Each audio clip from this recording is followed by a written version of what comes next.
Hi, in this video I'm going to show you how I make these little knife stands. So if you're sick of your knives laying about on your boards making a mess, or even worse, hanging about over the side of your sink waiting to be reused, then watch how I repurpose the handle of a crystal bell to make this handy little knife stand. So what I'm going to do is take the handle off the top of this bell. Well, actually, I've already taken the handle off the top of the bell. I'm just trying to hold it as if I haven't taken the handle off the top of the bell. So here we are, I've taken the handle off the top of the bell. The bell I'm going to use for something else. I've already took the dinger out, that's for another project. And the handle I'm going to make into these knife rests. And here's another bell, dinger's out, handle's slightly different on this one. So I'm going to show you how I do both of these. So I'm off to the coal shop where all the glass working equipment is. Got all my bits and pieces that I need to polish up ready. And my 1980s style wrist warmers to keep my wrists from getting too wet. This is the flatbed grinder and I'm going to put my wrist warmers on. One to keep my watch from getting wet, and it's really just to keep my skin from getting too damp with all the grit. This machine runs with 120 grit and I'm just going to use it to grind down my pieces to get them into the shape that I want them to be.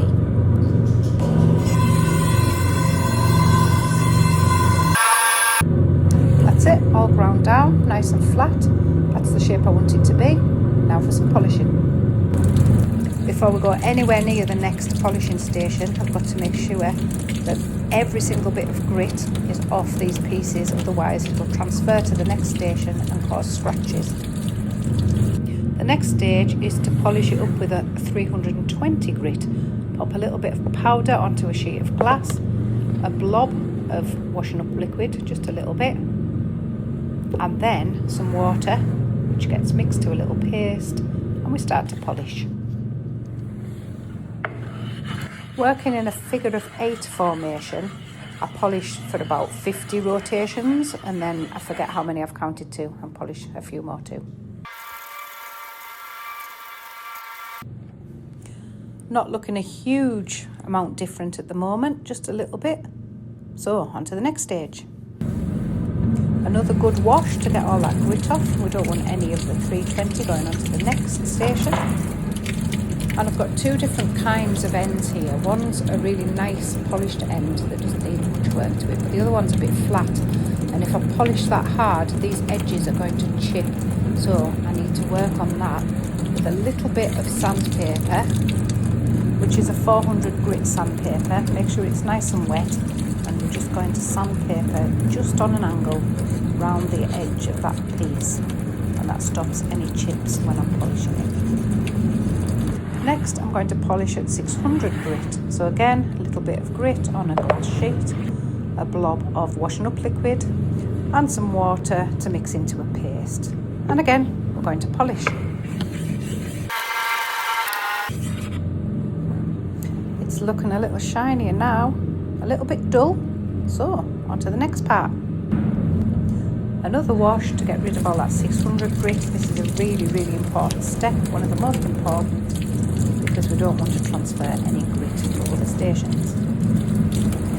And again, I'm going to just sandpaper with the 400 piece of sandpaper, just the edges to stop it chipping. The next step is to pumice polish this, and this is a cork wheel. The cork wheel has to be very wet. You have to soak it all the way through before you can start, otherwise your glass gets too hot and might crack. Once it's nice and wet, switch it on, stand back, and you'll get a good splatter. Just going to put a load of pumice on the part I want to polish up and take it to the wheel. And you can see now it's starting to look a little bit more shiny. So, one more step to go. After a wash, of course. So these are starting to look quite nice, pretty shiny. Just one more step to go, and that's polishing them up with a bit of cerium, which is also called Jeweler's Rouge. And that's the machine. And this time it's a felt wheel, but again it needs to be super wet, good soaking all the way through before we start. Then stand back, turn it on and get covered in pink spots.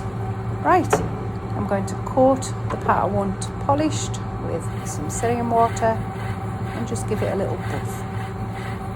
Doesn't need too much, just a little polish up. A final wash.